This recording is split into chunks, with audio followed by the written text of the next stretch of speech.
What could these two scenes possibly have in common? I'll give you a hint. Those 70s cars are spewing lead-tainted clouds, and that kid is watching some frantic brain rot. Still not sure what the connection is? Well, there is a disturbing overlap between the symptoms of lead poisoning and the symptoms of the overconsumption of short-form, low-quality videos on a developing mind. Impulsivity, poor inhibition control, irritability, emotional dysregulation, aggression, anxiety, difficulty with deep thought, and, of course, a reduced attention span. All symptoms that these two conditions share. And this matters because lead was a major driver of the crime wave from the late 60s to the early 90s that saw crime increase by 2.5 times. An entire generation of children were universally affected during their prime developmental years in ways that would follow them for the rest of their lives. The leaded air was an inescapable reality for anyone who grew up in the city. Much the same way, short-form content has become nearly universal in the lives of many children worldwide.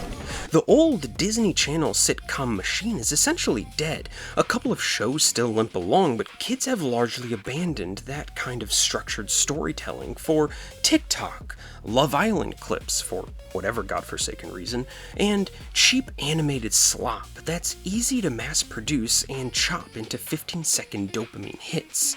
There are even whispers in the dark shadows that traditional TV itself could be in danger once Gen Alpha fully ages up and never leaves their tablets.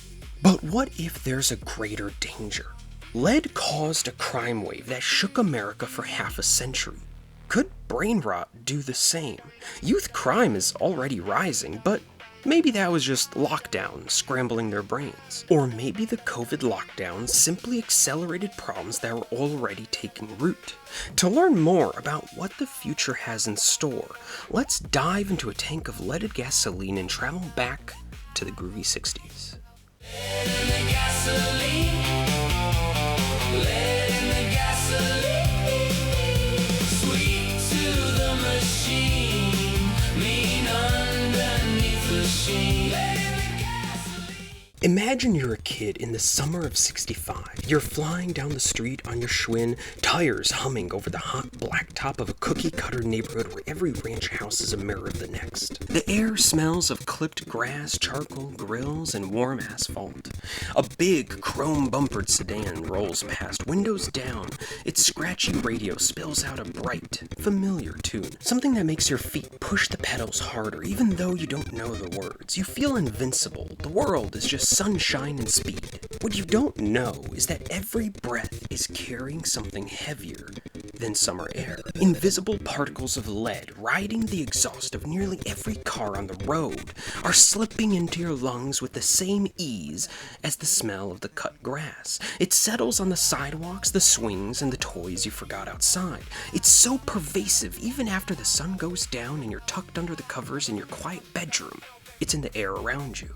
And the lead you've already taken in will find its way into your bones, where it will hide for decades and drip back into your blood a little at a time for the rest of your life. Lead is a neurotoxin.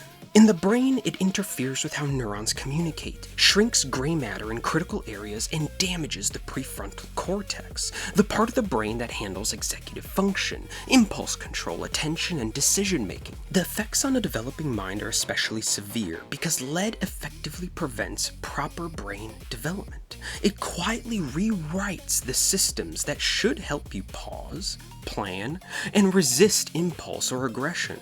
Years later, you find yourself looking into the eyes of a judge as his gavel comes down, sentencing you to become just another statistic in a wave of crime that swept the country from the late 60s to the early 90s. By the peak years of leaded gasoline usage, the average American child's blood lead levels were 3 to 5 times higher than what we would consider a clinical concern today.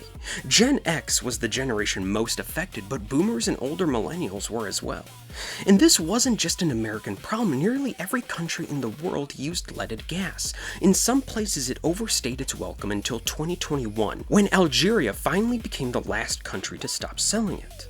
This is the story of the biggest accidental neurotoxic experiment in modern history. It didn't just affect individuals, it rewired an entire generation's brains and then reshaped society. The loss in IQ points alone is staggering. By 2015, lead exposure from gasoline had stolen 824 million IQ points from the living US population. That's an average of 3 points per person. For the peak Gen X cohorts, it was almost 6. A few IQ points doesn't sound like much, but this is something that affects nearly every aspect of life. Your basic ability to properly interact with the world around you. Lead exposure is also estimated to have contributed to roughly 151 million excess mental disorders in the US population over 75 years. Population level increases in anxiety, depression, ADHD, neuroticism, and lower conscientiousness. In psychology, that's basically one's ability to be organized, responsible, self-disciplined, goal-directed, and able to control impulses and delay gratification. All of this meant consequences not only for those affected by lead poisoning, but the rest of society as well. From the 1960s through the early 1990s, violent crime in the United States and many other countries went on a terrifying climb. Then, starting in the early to mid-1990s, it fell hard and kept falling. Criminologists scrambled for explanations. Better policing, mass incarceration, the end of the crack epidemic, even video games. All of those played a part, but one factor lined up with eerie precision: the lead. Preschool lead exposure trends explained roughly 90% of the variation in US violent crime rates. Studies found a consistent 2-decade lag from preschool exposure to peak crime committing years. A 10% drop in childhood lead exposure predicted about an 8% drop in violent crime 20 years later. The legacy of lead is an entire population carrying a cognitive and behavioral tax, the militarization of the police in response to their crime wave, the erasure of social trust that may never fully be regained, and nearly every social metric from homelessness to suicide rates moving in the wrong direction. A generation of children born and raised by the lead affected, so much lost productivity, and I truly could go on. All of that from something that was once sold as pure progress. And now, another generation is facing its own risks during the same critical window of brain development. Start so small, laugh a clip before, then it steals the night. One bite, then another bite. Brain rot, pull me under. Brain rot, breaks me down. Brain rot, I can't stop it. Brain rot, shut it down. What if the biggest threat of the 21st century isn't some toxic metal, the hormones in our food, the microplastics in our food, the pesticides in our... Damn, we really need to get a handle on our food, guys. What if it's none of those things, but instead, a format? I'm talking about Brainrot. In 2024, Oxford University Press named Brainrot their word of the year. Of course they did. They defined it as the supposed deterioration of a person's mental or intellectual state, especially viewed as the result of overconsumption of material considered to be trivial or unchallenging. And it wasn't just adults using this term, it was Gen Z and Gen Alpha themselves who popularized the word to describe what they felt happening to their own minds after hours of scrolling short-form content. Brainrot isn't just too much screen time, it's specifically the compulsive, passive consumption of algorithmically optimized short-form content, 15 to 60-second clips designed to deliver maximum novelty, emotion, and dopamine with minimum effort. it. Plus personalized feeds that learn exactly what keeps you watching, kind of like if crack could change its chemical composition on the fly so you stay hooked. Gen Alpha is the first generation raised entirely inside this system. Tablets and cribs, YouTube Shorts as babysitters, and TikTok as the default entertainment from toddlerhood. And the content itself is very different from what older Gen Z and millennials grew up with. Those earlier generations still had structured, narrative-driven shows. 20 to 30 minute episodes with plots, character development, and actual messages. What's dominating kids' screens now is pure content farm slop. Rapid-fire skibbity toilet animations, endless meme edits, AI-generated loops of surreal nonsense, rage-bait drama clips, and algorithmically mashed up videos that jump every 2 seconds. Most of it is mass-produced by overseas content farms or automated channels whose only goal is to keep the viewer fixed. Almost none of it is designed to teach, entertain in a traditional way, or even make coherent sense. It's engineered solely as high frequency, high stimulation, low cognitive load, dopamine hits delivered during the exact years the prefrontal cortex is wiring itself for attention, impulse control, and self-regulation.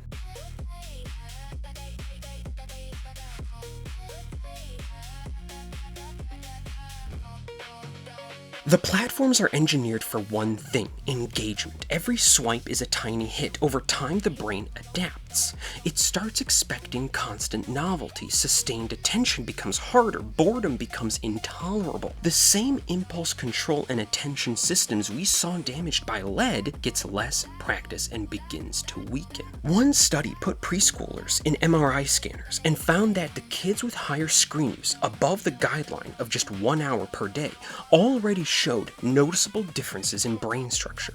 The pathways supporting language, literacy, and executive function were less organized and weaker. Teachers and parents are already reporting the real-time effects: shorter attention spans, restlessness, and behavioral problems in the classroom. A generation raised on perpetual micro-rewards starts to find real life, school, conversation, reading a book, intolerably slow. Scale that up, and the picture gets darker. A generation that struggles to focus or think deeply will face steeper barriers in school, work, and earning potential. Population-wide rises in anxiety, ADHD-like symptoms, depression, and emotional dysregulation could deepen the mental health crisis we already have. The displacement of free play and face-to-face interaction risks eroding the social bonds and trust that holds communities together, and the constant drip of dopamine, akin to a drug addiction, leaves less room for the boredom that once built creativity and resilience. We don't have the 20-year adult or productivity data like we have for lead because we are living through the brain rot epidemic today. Gen Alpha is still young, but we're already seeing worrying signs. Lead was a chemical that quietly rewired the developing brain. Brain rot appears to be training the exact same systems. People just aren't watching TV like they used to. And since the NFL went bankrupt in 2038, many people have suffered, but none as much as the children of pro footballers, like little Amon Ra and Equanimous here. When their dad lost his $1 million contract, he just couldn't support them anymore. They aren't alone. Millions of children of pro footballers need your help, and your daily mind pay of just $100 could make a difference in their lives. Like for little DeKaylin here, that's just the cost of 1 avocado toast pill each day so that she can have a chance at life and train to be a pro gamer. So here we are. One generation breathed lead, the next is doing lines of short-form brain rot. 2 completely different toxins, one chemical, one digital, 50 years apart, and yet when you put them side by side, the parallels in their symptoms are hard to ignore. Both hit developing brains during the most vulnerable window. Both became nearly globally universal. Both target the same systems: attention, impulse control, self-regulation, and the ability to delay gratification. Both create population oxygen level shifts, and both were underestimated until the damage was already widespread. We are still in the early stages with brain rot. If the lead pattern holds, the late 2030s and 2040s may show rising crime, mental health problems, and other social metrics heading in the wrong direction like they did in the mid-20th century. Look, the effects of lead are permanent. The effects of brain rot might not be. The brain is malleable, and some of the damage may be reversible, or it may not be. We simply don't know. Still, history often rhymes. The dangers of lead were known since Roman times, yet we put it in gasoline anyway without a care, and only acted when the damage was already there. Why take that same risk once more with something that could dramatically harm an entire generation to the core? If we keep treating brain rot as a meme instead of a catastrophic threat to our society, we may wake up in the middle of another crime epidemic, a collapsing social order, a world on fire even more than it already is. This isn't about older Gen Z or millennials who spent a bit too much time on early YouTube. This is about a generation raised from the crib on short-form garbage designed to act like a drug. Here's the real takeaway. Lead showed us that when you expose an entire generation of developing brains to something that harms executive function, the costs show up later. In IQ, mental health, crime, and in the quiet drag on a society's cognitive capital. We are currently running a second, different version of that experiment. The early warning signs are already on. Why wait 20 years to experience the full consequences when we can do something about them today? The question is whether we learn the lesson in time. As always, tell me why I'm wrong, really go after me in the comments, I love it, and subscribe for more long-form brain rot. Some got a mind of its own, one more swipe then I'm gone. Little face, little grin, and it keeps pulling me in. Quick hit then it's a loop, cold snack for the brain to chew. I said 10 minutes, maybe less, now I'm deep in the mess. It starts so small, a laugh, a clip, a fall, then it steals the night. One bite, then another bite.